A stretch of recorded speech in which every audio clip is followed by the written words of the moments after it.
Nous venons de parcourir ensemble les 7 premières couches d'un système d'information.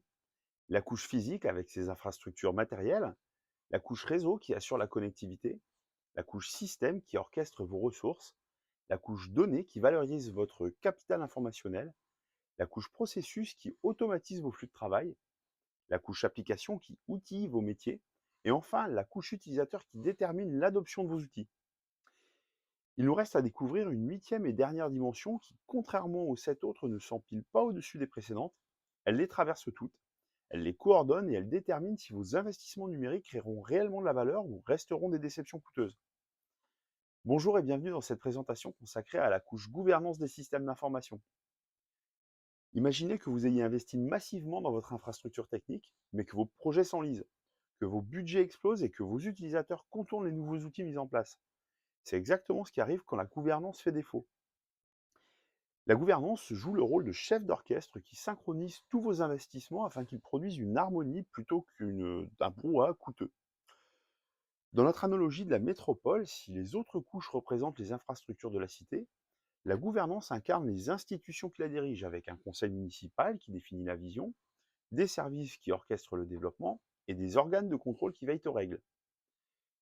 La gouvernance des systèmes d'information n'est pas qu'un ensemble de processus, c'est un système collégial, vivant au rythme de votre organisation et qui s'adapte à ces évolutions. On peut découper la gouvernance en plusieurs dimensions fonctionnelles qui apportent chacune une expertise différente avec des interlocuteurs spécifiques. Au cœur de cet écosystème, la gouvernance stratégique fait le lien entre les ambitions de l'organisation et les choix technologiques. Elle répond à cette question fondamentale qui est: comment vos investissements numériques vous rapprochent-ils de vos objectifs? La gouvernance opérationnelle traduit ensuite cette vision en actions concrètes. Elle organise qui décide quoi, qui valide quoi et qui contrôle quoi. La gouvernance des risques et de la conformité joue les gardes du corps de votre transformation. Face aux cyberattaques qui se multiplient et aux réglementations qui se durcissent, RGPD, NIS2, AI Act, elle protège votre organisation contre les menaces et les sanctions. La gouvernance économique et financière s'assure que chaque euro investi génère de la valeur mesurable. Budget, retour sur investissement, optimisation des coûts. Elle garantit que votre transformation numérique soit aussi une réussite économique. Cette approche multidimensionnelle évite l'écueil du monsieur numérique qui centraliserait tout et permet plutôt de mobiliser les bonnes compétences au bon moment avec des mécanismes de pilotage et de contrôle comme des tableaux de bord, des indicateurs et des audits qui vous donnent cette visibilité indispensable pour ajuster le cap en temps réel. L'histoire de la gouvernance des systèmes d'information ressemble à celle de nos sociétés, une évolution de l'autoritarisme vers la démocratie participative. Hier, les DSI tout-puissants régnaient sur leur royaume informatique avec ce mot d'ordre: vous aurez ce qu'on vous donne et quand on le décidera. Cette approche garantissait la cohérence technique, mais bridait l'agilité métier. Puis le web et le SaaS ont démocratisé l'accès aux technologies, permettant à n'importe quel chef de service de souscrire à un outil en ligne, par exemple, en quelques clics. Aujourd'hui, nous entrons dans une ère de gouvernance hybride qui réconcilie enfin contrôle et agilité. Cette approche moderne combine une supervision stratégique forte et une flexibilité opérationnelle assumée. Pour structurer cette gouvernance nouvelle génération, vous pouvez vous appuyer sur des frameworks éprouvés comme COBIT et ITIL. COBIT pour Control Objectives for Information and Technologies, qui vous fournit un cadre complet pour aligner votre informatique sur vos objectifs d'entreprise. Il définit des processus de gouvernance, des indicateurs de performance et des mécanismes de contrôle. Pensez-y comme un GPS de la gouvernance IT qui vous indique la route vers votre objectif ou vos objectifs. ITIL pour Information Technology Infrastructure Library, qui se concentre davantage sur la gestion opérationnelle de vos services informatiques. Il standardise vos processus de support, de déploiement et de maintenance. Si COBIT répond à la question où aller, ITIL répond à comment y aller. Ces frameworks ne sont pas des carcans rigides, mais des boîtes à outils que vous adaptez à votre réalité. Une startup de 20 personnes n'appliquera évidemment pas COBIT dans sa totalité, mais en retirera les principes essentiels. L'objectif reste le même: permettre l'innovation tout en maîtrisant les risques. Concrètement, qu'est-ce que ça change dans votre organisation au quotidien? Je peux vous citer un exemple d'entreprise que j'ai accompagné où chaque service avait ses petits outils, personne ne se parlait, les données étaient éparpillées dans 15 applications différentes. Résultat, 3 heures pour éditer un rapport de vente, 3 semaines pour intégrer un nouveau collaborateur, une facture énergétique IT complètement explosée. Leurs équipes passaient plus de temps à chercher des informations qu'à créer de la valeur. J'ai aidé à la mise en place d'une gouvernance structurée, même budget, même secteur, même taille, mais grosse différence. Rapport de vente généré en temps réel, intégration de nouveaux collaborateurs quasiment automatisés, optimisation continue des coûts.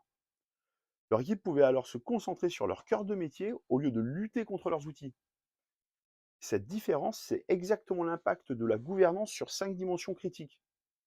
L'efficacité opérationnelle qui élimine les redondances coûteuses et automatise les processus, où les équipes retrouvent du temps pour innover au lieu de subir. Une gestion des risques qui devient proactive plutôt que réactive en préparant l'organisation à faire face aux pannes ou aux cyberattaques. Une optimisation financière en négociant au mieux les contrats et en allouant intelligemment les budgets. Une satisfaction de toutes les parties prenantes avec des services numériques qui fonctionnent bien, des équipes qui travaillent plus efficacement et des clients qui bénéficient d'une meilleure expérience, ainsi que des partenaires qui apprécient la fluidité des échanges. Voici quelques points que vous pouvez mettre en œuvre facilement et de manière récurrente pour passer à l'action. Tout d'abord, constituez votre comité de gouvernance. 5 à 7 personnes maximum avec le directeur des activités clés, les directeurs des activités clés, pardon, la finance, la qualité, la communication, les métiers et bien sûr la DSI. Pour chaque réunion mensuelle, identifiez une application ou un service que vous consommez. Vous évaluez le fournisseur avec le contrat en cours et avec tout cela, vous créez un tableau tout simple avec le nom de l'application, de l'application ou du service, hein, du coût annuel, le nombre d'utilisateurs dans votre organisation pour ce service ou cette application et la criticité pour votre métier. Identifiez mensuellement un quick win ou un risque majeur à traiter en priorité. Alors le quick win, c'est un gain rapide. Typiquement, la rationalisation des licences, l'identification des applications en doublon, l'automatisation d'un processus simple. Côté risque, identifier des données ou des configurations importantes qui ne sont pas sauvegardées, comme celles d'un routeur par exemple, ou encore identifier des accès non contrôlés.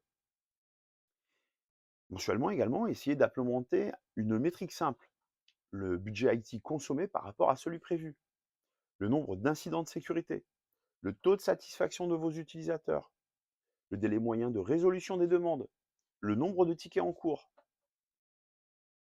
Sensibilisez massivement vos chefs d'équipe aux bonnes pratiques.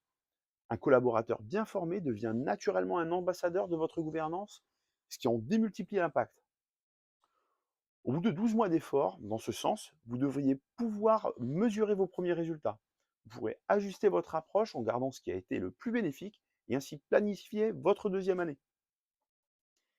Cette approche progressive vous évite l'écueil classique du Big Bang organisationnel, tout en générant des résultats visibles qui motivent toutes vos équipes, un pas après l'autre.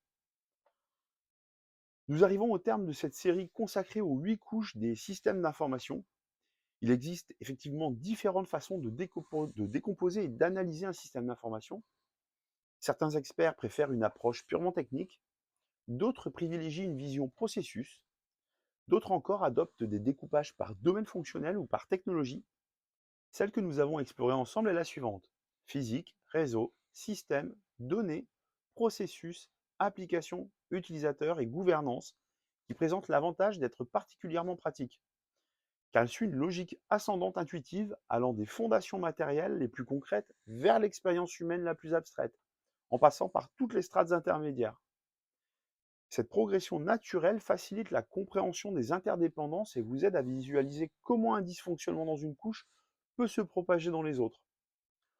Ensuite, chaque couche correspond à des enjeux décisionnels bien distincts et à des interlocuteurs spécifiques dans votre organisation. D'ailleurs, si vous avez suivi attentivement nos épisodes précédents, vous avez sans doute remarqué que la gouvernance n'est pas la seule dimension transversale. D'autres préoccupations traversent également toutes les couches.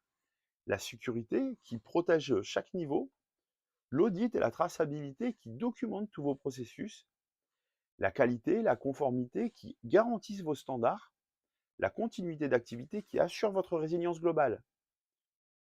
Nous avons aussi évoqué la gestion du cycle de vie qui concerne tous vos actifs numériques, l'intelligence et l'analytique qui exploitent les données de chaque couche, l'intelligence artificielle qui transforme progressivement tous vos outils, la communication et la collaboration qui facilitent les échanges à tous les niveaux, sans oublier les workflows qui automatisent vos processus, la gestion documentaire qui structure vos connaissances, l'éthique qui guide vos choix technologiques et même l'optimisation énergétique qui a un impact de vos data centers à vos applications. Ces dimensions transversales pourraient constituer autant de couches supplémentaires, mais les intégrer dans une approche par 8 couches verticales présente l'avantage de la simplicité opérationnelle. Chaque dimension transversale trouve naturellement sa place dans chaque couche verticale, créant une matrice de gouvernance complète sans complexifier votre grille de lecture quotidienne. Enfin, cette structuration vous donne un langage commun précieux avec vos équipes techniques.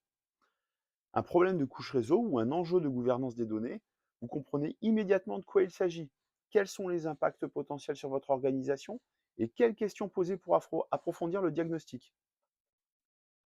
D'ailleurs, l'article de blog que j'ai produit à l'aide de Captain, mon compagnon d'assistance polyvalent en technologie d'automatisation des informations numériques, contient une matrice de questions utiles combinant les couches verticales et les couches transversales et que vous pourrez télécharger directement depuis le site. Ainsi, vous pourrez vous inspirer d'une question par mois pour chacune des couches. Merci de m'avoir suivi dans cette exploration des 8 couches des systèmes d'information. Si vous souhaitez être accompagné dans la mise en œuvre et le management de vos systèmes d'information, faites appel à Captain Solus. En tant que DSI à temps partagé, nous vous guidons pas à pas pour relever les défis du numérique en utilisant précisément cette approche structurée par couche. Si cette série vous a intéressé, mettez un pouce en l'air. Pour d'autres contenus sur la stratégie numérique, abonnez-vous. Vous pouvez partager en commentaire vos questionnements ou votre expérience sur la gouvernance de vos systèmes d'information. À bientôt!